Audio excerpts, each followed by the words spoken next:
दोस्तों आज की कहानी अगर आप सुनेंगे तो आपका दिल दहल जाएगा और आप भी कभी ऐसी गलती नहीं करेंगे। यहाँ हमारे व्यूअर्स हैं, हमारे भाई हैं जो कि इन्होंने आईफोन ऑर्डर किया फ्लिपकार्ट से और कैंसिल कर दिया। 7 मंथ हो गया, रिफंड आया नहीं। फ्लिपकार्ट बोलता है मैंने कर दिया, बैंक बोलता है आया नहीं। चलिए बताने वाले हैं क्या कहानी। वीडियो को लाइक कर देना, चैनल को सब्सक्राइब के बेल आइकन को ऑन कर देना। मित्रों ये बातें सुन के ना मुझे बहुत दुख हुआ क्योंकि मेरे संग बीत चुका है। यहाँ पे हमारे व्यूवर्स हैं जो कि आईफोन ऑर्डर किए 52,000 प्लस का। अब इनको कुछ दिक्कत आया, कैंसिल कर दिया।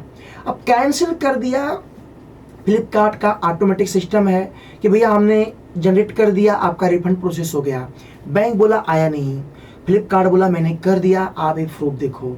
अब वो प्रूफ दिखा रहे हैं बैंक को, तो बैंक बोल रहा है भैया कि ये इनवैलिड है, ये हमारे पास पैसा आया नहीं है। अभी क्या करें, 7 महीने से परेशान है और इस पैसे को इनको पे करना पड़ा जो इन्होंने यूज ही नहीं किया।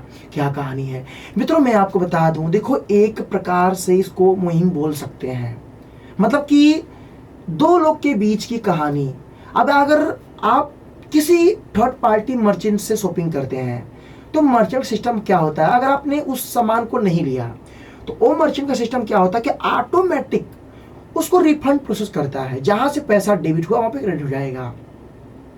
अभी पैसे को रिफंड कर दिए, अब बैंक का सिस्टम में कभी एरर आया, कोई टेक्निकल इशू आया और पैसा सेटलमेंट नहीं हुआ, सिस्टम में सेटलमेंट नहीं किया। अब आप कंप्लेंट कर रहे हैं तो बैंक मतलब कि जो आज का है वो देखेगा, मतलब कि ये देखेगा कि ये पैसा कितने टाइमिंग में आया कि नहीं आया वो देखेगा। अब गलती यहाँ पे किसकी है मित्रों, यहाँ पे गलती दोनों लोग का है, बैंक का भी है और फ्लिपकार्ट का भी है। कैसे देखो, हमने आपका कार्ड कहाँ पे इस्तेमाल किया, मर्चेंट पे। पैसा बैंक ने किसको दिया, मर्चेंट को दिया। अब मर्चेंट से हमें सामान नहीं जमा, हमने कैंसिल किया तो मर्चेंट हमारा पैसा उसी के पास भेजे जहां से हमारा पैसा डेबिट हुआ था। अब अगर पैसा नहीं आता है तो दोनों की जिम्मेदारी बनती है कि हमें इस ट्रांजैक्शन को ट्रैक करना चाहिए कि ये पैसा कहाँ गया। और इसमें खास तौर पे बैंक का रोल ज्यादा होना चाहिए क्योंकि हम बैंक के कस्टमर हैं तो बैंक इसकी जांच करती है। इस मामले में HDFC बैंक काफी आगे है। कैसे, मेरे संग कांड हुआ था, 6 महीने 7 महीने 8 महीने में परेशान हुआ था। मैंने कैंसिल कर दिया, फ्लिपकार्ट बोला रिफंड कर दिया, बैंक बोला नहीं आया। तो मैंने बैंक को बोला कि देखो मैं आपका कस्टमर हूं, अब आप ही मेरी समाधान करो। काफी ज्यादा लफड़ा हुआ, कोर्ट जाने की बात आ गई। तो बैंक ने क्या किया, हमारा कंप्लेंट को दर्ज किया और हमसे 10 से 12 दिन का टाइम मांगा। इतना टाइम ही हमको दे दो, इस पे हम काम करेंगे और आपका समाधान खोज के लाएंगे। इसके लिए मेरी EMI चालू हो गई थी। मैंने उस ट्रांजेक्शन को EMI में काउंट किया था, उसका पैसा मैं पे कर रहा था। जब गलती मिला वो पैसा हमारा सेटलमेंट हुआ, रिफंड में हमसे प्रोसेसिंग फीस जो चार्जेस लगे थे सब रिफंड कर दिया गया। गलती पता किसका था, गलती इसमें दोनों लोग का था। हमको बताया नहीं, पूरी बातें बताया नहीं गया था, बट मेरा समाधान हुआ। तो मित्रों एक कहानी चल रही है, तो मैं आपसे हाथ जोड़ के विनती करता हूं। मैं हाथ इसलिए नहीं जोड़ रहा हूं, मैं इसलिए जोड़ रहा हूं, अगर आप 15-20 हजार रुपये कमाते हैं, अगर आपने 50 हजार रुपये का सामान ले लिया, अगर वो दिक्कत आ गई तो अपने घर से घर का ज्वेलर और ज्वेलरी सामान को गिरवी रख के आपको पे करना पड़ेगा। तो आप लोग थोड़ा से सावधानी बरतें। UPI में आपको ये प्रॉब्लम देखने को नहीं मिलेगी।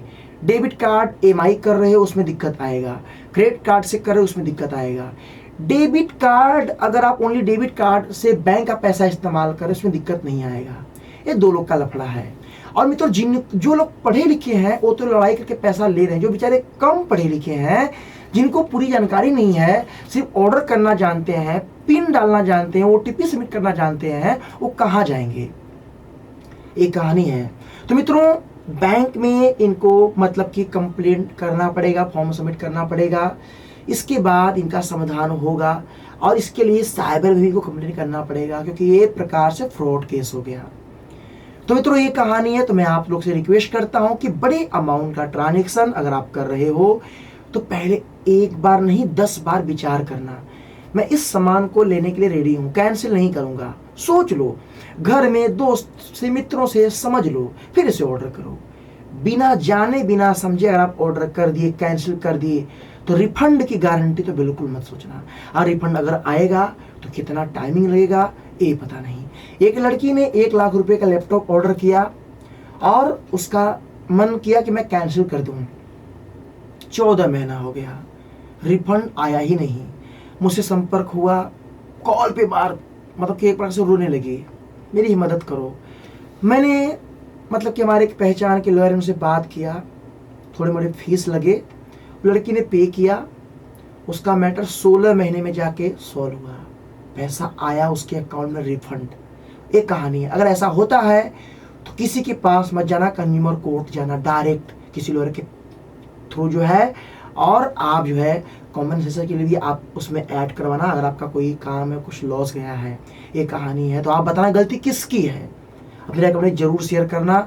मैं गलती किसी का नहीं दे रहा हूँ, बट पैसा गया कहाँ आप ही बताओ। वीडियो कैसा लगा लाइक करना, और क्या आपके संगे कांड हुआ तो वो भी शेयर कर देना। फिर मिलते हैं नेक्स्ट साथ, तब तक के लिए जय हिंद, वंदे मातरम।